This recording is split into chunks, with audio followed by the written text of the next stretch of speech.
Hey everyone, it's Steve from Steve 87th Puget Sound Pacific Railroad. Got a little bit of an update here. Um, Starting off with, did some eBay work the other day and wound up getting a couple of more hopper cars, covered hopper cars that I'll be needing later on in the next layout. So, uh, three of them that I got off of eBay was a pretty good find. What's really nice is they're highly detailed. This one even came with metal for the walkways on the top of it, which is pretty nice. So there is one question that maybe the universe can answer me here. So these are called pressure aid, and you can see down here that they actually have some extra piping down on the bottom to pressurize the gates. So I'm not exactly sure what those cars were used for or what they're actually used for as opposed to the regular bottom dumps. So if anybody has an answer to that, that would be great. Just kind of let me know.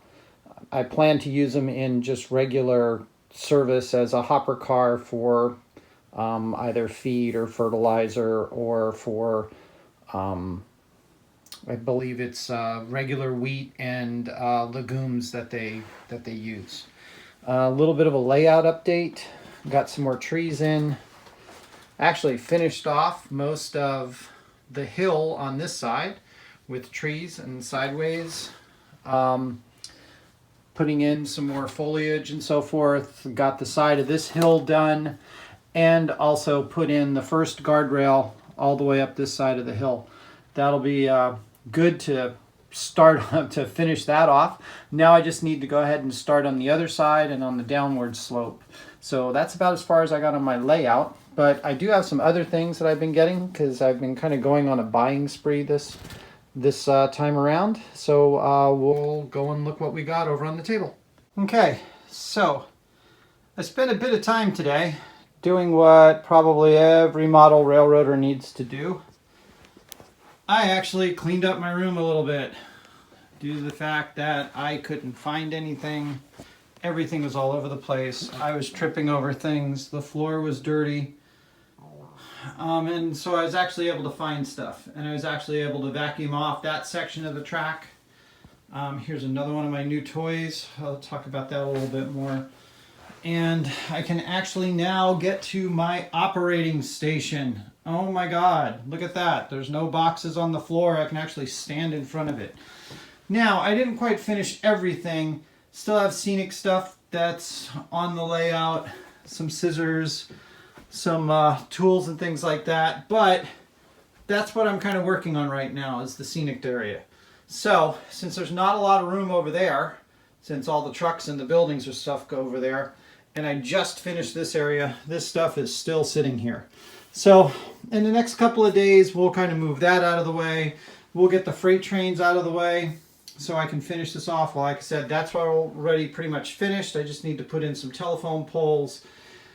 And eventually I'm going to go ahead and put in some crossing guard, some crossing lights there, crossing lights over there, crossing lights at that crossing, and crossing lights over here. But mostly I got a lot of this stuff done. The cool thing is this guy, which I really do like, but it doesn't fit on this layout too well, is going to go away and it's going to be replaced because I finally got that stuff. And we're going to go and see what kind of things I got while I was out on shopping sprees. Okay, I decided to move over to my game room that I have at the house and kind of show some of the things that I got. And I've got lots of stuff to show today. So we're going to start with right here. Good old Harbor Freight. Went there and picked up some single-use super glues, which were like $1.50 or something like that. But the other thing that I like that I got these nice sanding sponges. These things come in real handy when we're doing scenery. You can see that I got three different types. I got the 60, the 100, and the 150. So you can get the three different sizes. They're 5-inch sponges. They also had a couple of more types of different sanding things. Good place to get sanding equipment from. And they weren't that expensive. They were like $2 or $3 a piece, I think, or something like that. Made it really simple. A lot cheaper than the 3M items. So, and plus there's like a dozen of them for that price. And they're just sanding sponges, so it makes them kind of disposable. Makes it a little bit easier to use. Next up, we have supplies from my local hobby shop. This is Eastside Trains. If you guys know Nancy, that's one of her favorite hobby shops.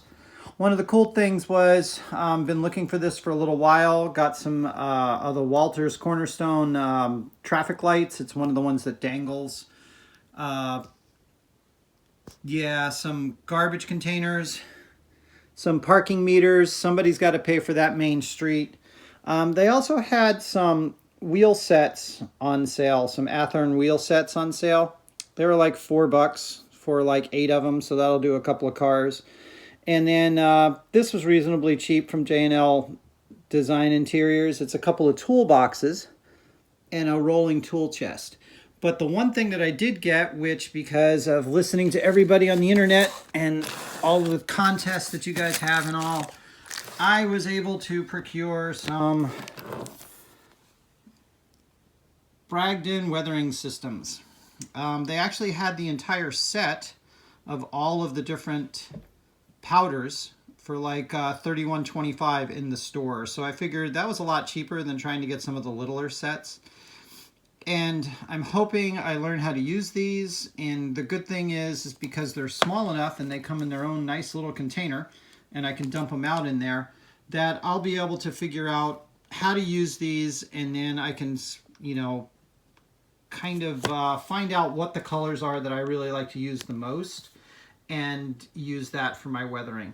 So that was kind of nice. The sad part is when I went over to Eastside Trains, it was at the end of the day after I found out 2 of my other local hobby shops in the Seattle area closed, which was Galaxy Hobbies up in Linwood, and then the Eastside Trains over in Woodinville. So the number of hobby shops that I have left in the area is going down a lot. A lot more of them are down south than they are up in the north end. So that was kind of a sad note. But both of the hobby shops went out because the people were retiring. So let's see what else I got. So one of the other things was that means I get to move to the bigger box stores. So let's see where we can get there. Okay, so first stop was Hobby Lobby. I've seen Vinny using this stuff, the Gorilla Glue, for his transitions between plastic and metal. So I figured I'd go ahead and give it a shot. The other thing that was really nice is they have a lot of reduced or clearance items and all. So I was able to get a nice little pin vise, which happened to be good because as I was cleaning up my room, I couldn't find mine. And then I stumbled upon these Easy Cutter utility knife, which gives you an easy way to make angles really quickly. And it's basically a big pair of scissors to cut things off. So making angles really fast and really easy. Yeah, you can get this at Micromark, usually around that price or so. I got mine for, yes, $7. So pretty good on a reduced price. There's also a couple of other reduced price items I was able to get.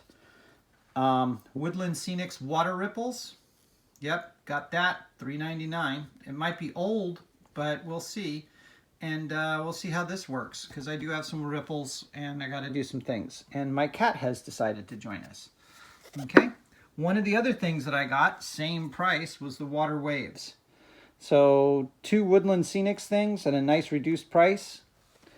And then wound up getting me some 0.25 music wire. So this is the really thin, hard music wire that would be used in piano wires, but it should be about the right size for some handrails and grip rails that I was missing on some of the tank cars that I got. So that was kind of nice to find. And then one of the other things that I didn't know that they even made was Vallejo has a couple of sets.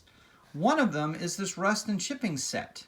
So yeah, you can see here it's at $24.99. I went to another Hobby Lobby a little bit later and I found that they have a rust and streaking set as well.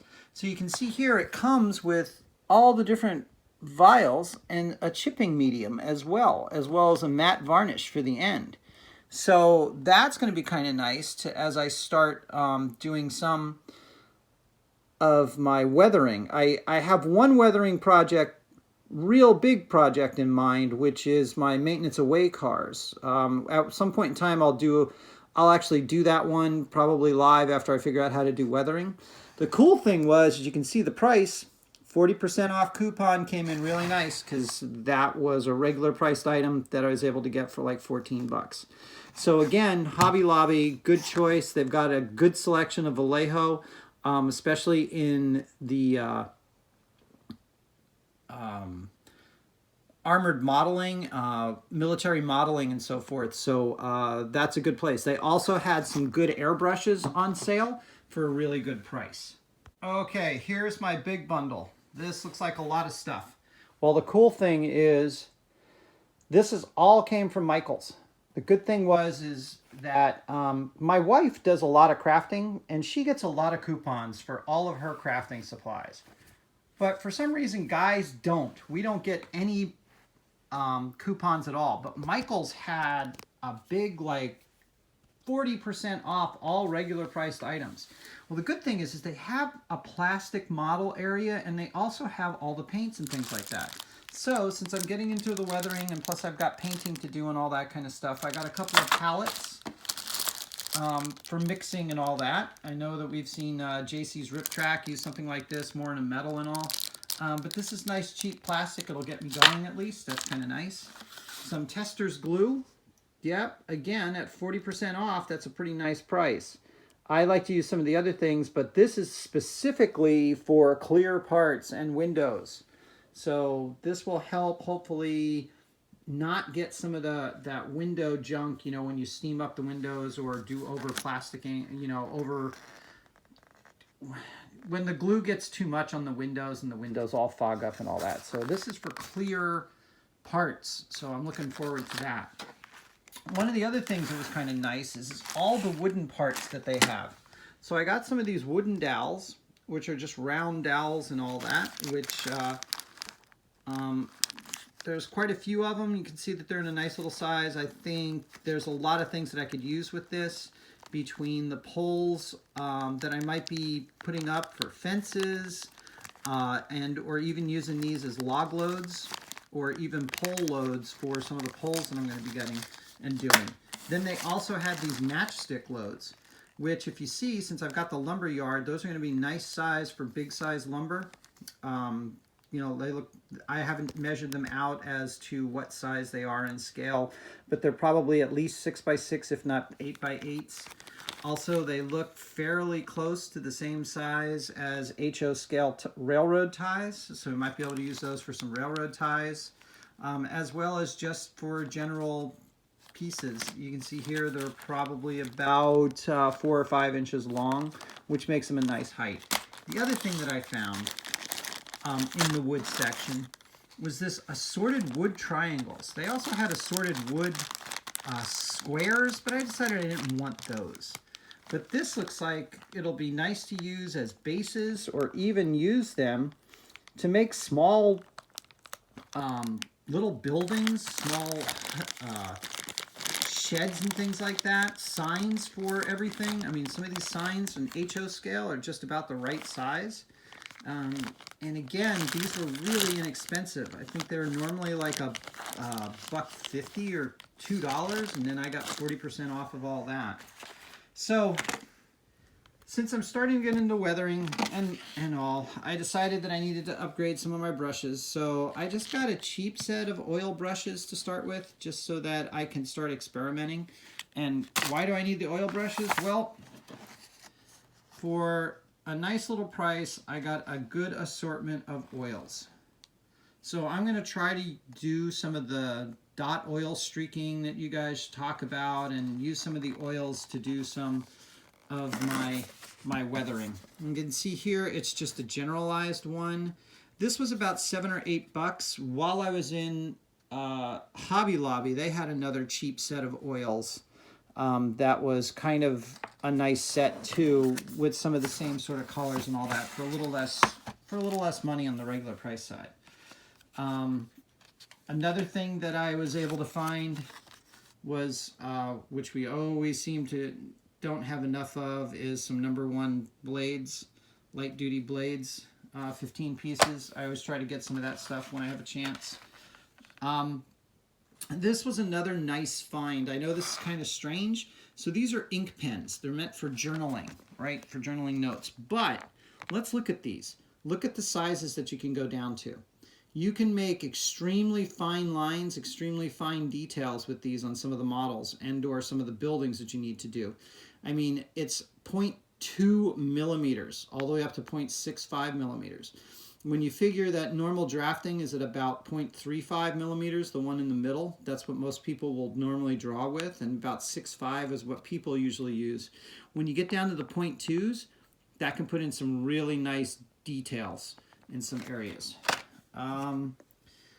Went and made sure that I got some thinner for the oils, since we have to thin them out. So I got some odorless mineral spirits. I'm hoping that's a good thing.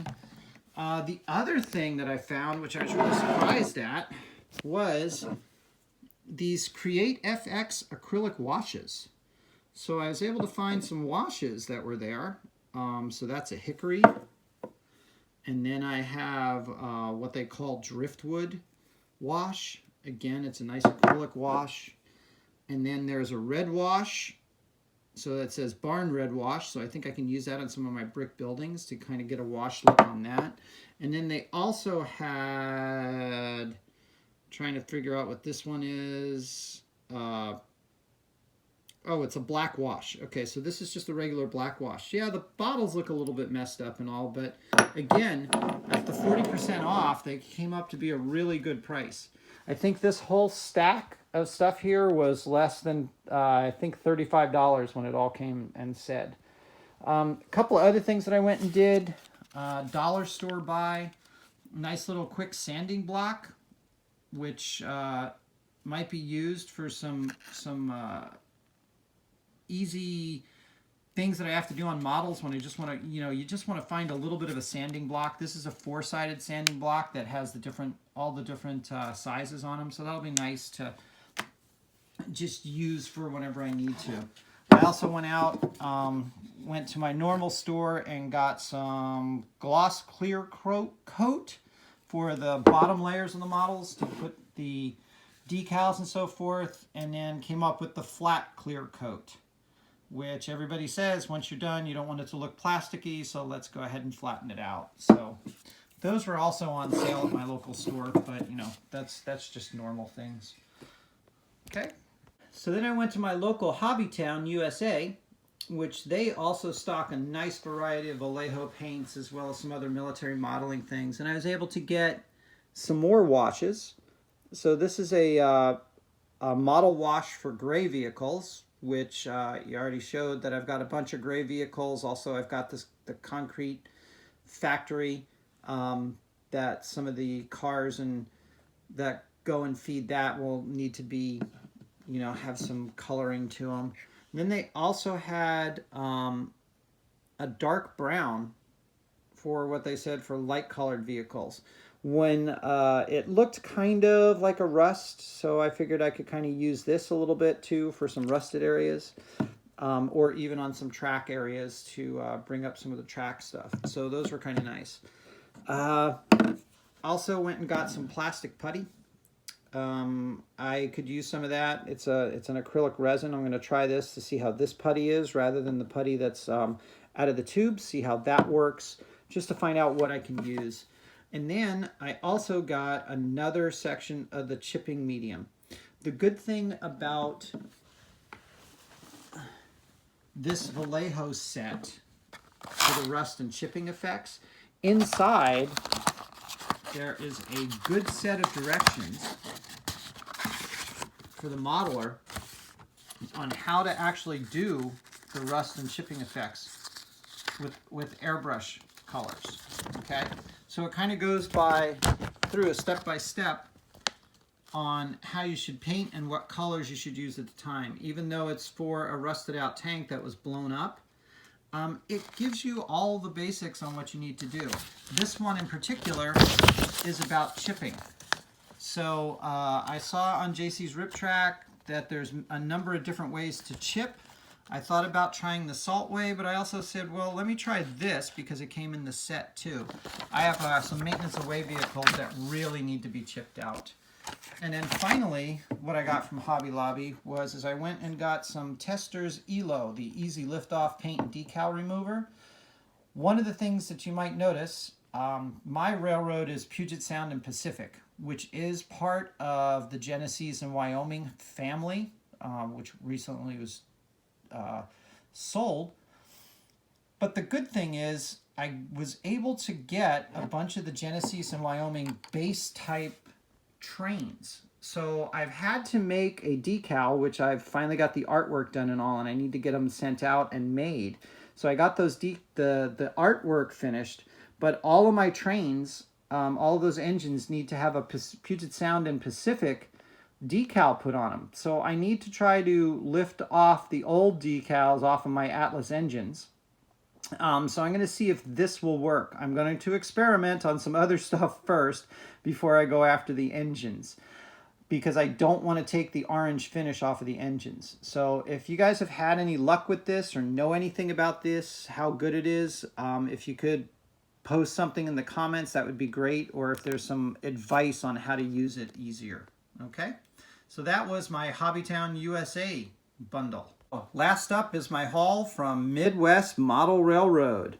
Yep, I was hoping to get this yesterday in the mail, but thanks to the U.S. Postal Service, they actually lost the box. They put it in my mailbox, but they never gave me a key to work on the mailbox so that I could actually get it out. So today I found it on my doorstep, so that was kind of good. So the post office came through. So first off, I went with Vinny's suggestion for my stripes because I was having some problems with my stripes over there. So I went with the Highways and Byways graphics set. I'm going to go ahead and try these vinyl decals and see how well they work on my roads so that I can get those all striped up, which would be kind of nice. The other thing that I got for my roads was the 6-pack of highway guardrails. Needed some more guardrails for the other side of the bridge. That first one took like 2 or 3 packs, so I decided I'd better do something. So luckily they had the 6-pack from Pike Stuff, which was really kind of nice. So now I can finish off the other side of the bridge and make sure that everybody's nice and safe coming down there. The other thing that I have for my bakery, I got a 30-degree grain bin top, which actually happens to fit some cans that I have, some Green Giant vegetable cans. They're the exact same size as the tops of these 30-degree bins, so I might be able to use some of these bins to make some more shorter grain elevators. And I also got a water tower. The water tank that I got has got the peak roof. I also have a flat roofed one, so I'm going to see which one of those that I like better. This is the HO scale 24-foot diameter one. And I just want to see, that would be for using the corn syrup or the sugars or whatever other type of liquids we want to use for the bakery in that one section of track that I still have to get rid of. I also got a ladder kit that goes with the oil or water tanks so that the guys can get up there. There was also another reason I bought it. I decided that the grain elevator that I had that was sitting there in the tracks is just way too big. So I decided that I needed to retrofit it and get something smaller. So what I did was I decided to go to the darker side, the little dark side, and use some N scale. So I'm figuring since N scale is about half the size of HO scale, these 60-foot grain elevators, or the 60-foot grain elevator is going to be about 30 foot tall. These would be 2 15-foot tall tanks that are 12 foot in diameter. Again, it's just a little bit smaller than what I would normally use, and it already comes with a base. So that'll be kind of nice.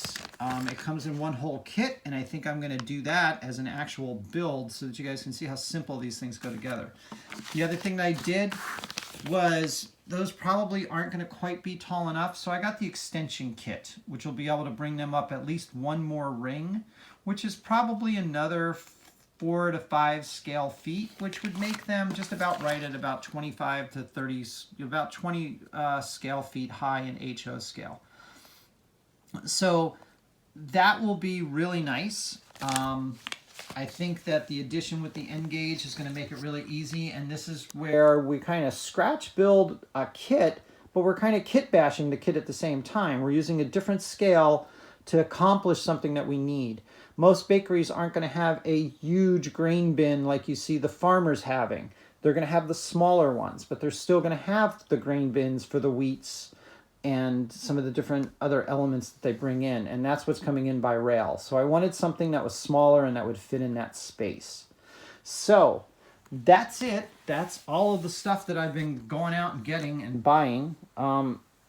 Again, you guys, I know we kind of like to keep with our smaller guys, but some of the generalized hobby stuff, if you go to Michael's and if you go to Hobby Lobby, they have coupons. You can get them at reduced prices, and it'll be a whole lot easier and a lot cheaper for us in the long run.